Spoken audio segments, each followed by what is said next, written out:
শুক্র মানে ভেনাস আপনাদের চার্টের যে কোনো হাউসে বসে থাকুক না কেন, যদি সে ওইভাবে একলা বসে থাকে তাহলেও সেখানে পাওয়ারফুলি কনসিডার করবে এবং সেখানে উনি কিন্তু ভালো রেজাল্টই দেবেন।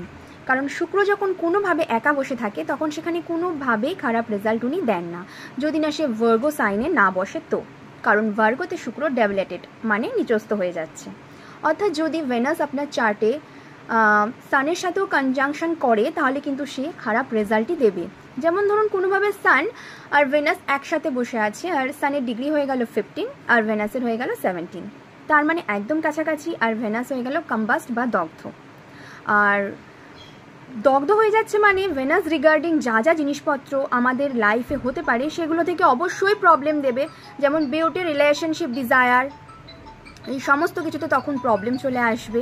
আর তাছাড়া লাভ রিলেশনশিপেও তখন আমরা প্রবলেম পাবো, আমরা যেটা চাইবো সেটা কখনোই পাবো না, সেটাতে তখন খুব ভালো রকমের প্রবলেম চলে আসবে। আর আরও একটা ব্যাপার হলো, আপনাদের হরোস্কোপে মুন যখন কোথাও একলা বসে থাকে তখন সেটাকে প্রচণ্ড স্ট্রং মানা হয়। এমন মানুষের মেন্টাল স্ট্রেংথ প্রচণ্ড স্ট্রং হয়, প্রয়োজনের থেকেও বেশি স্ট্রং হয়। এরকম মানুষ ফালতু কারণে কথাবার্তা, টেনশন, স্ট্রেস একদম মাথাতে আনে না। তার মধ্যে এমন একটা ব্যাপার চলে আসে যে যেটা হবে দেখা যাবে, বাট আমি আমার কর্মের ওপর মনোযোগ দেব। কারণ আমি যদি ডিপ্রেসড হয়ে যাই আমার কর্ম ঠিকঠাক হবে না, সেই কারণে আমি কোনো ডিপ্রেশনে পড়বো না আর নিজের মতো কর্ম করে যাব, ফলের আশাও করব না।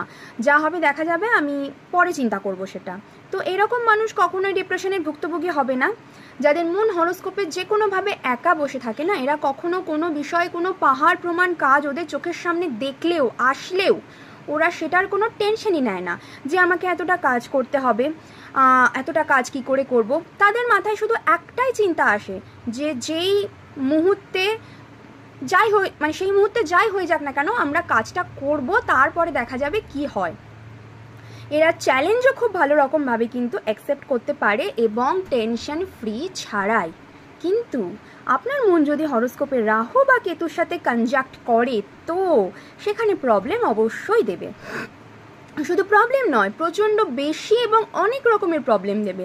মেন্টাল ইস্যুও চরম পরিমাণ দেবে, বিনা কারণে বিনা বিষয়ে টেনশন করার একটা ইস্যু দেবে, ওভার থিঙ্কিংয়ে একটা প্রবলেম চলে আসবে তাদের মধ্যে, প্রচণ্ড পরিমাণ স্ট্রেস নিয়ে নেওয়ার একটা ইস্যু চলে আসবে। কেননা রাহু আর কেতু এদের সব থেকে বড় শত্রু হলো সান আর মুন।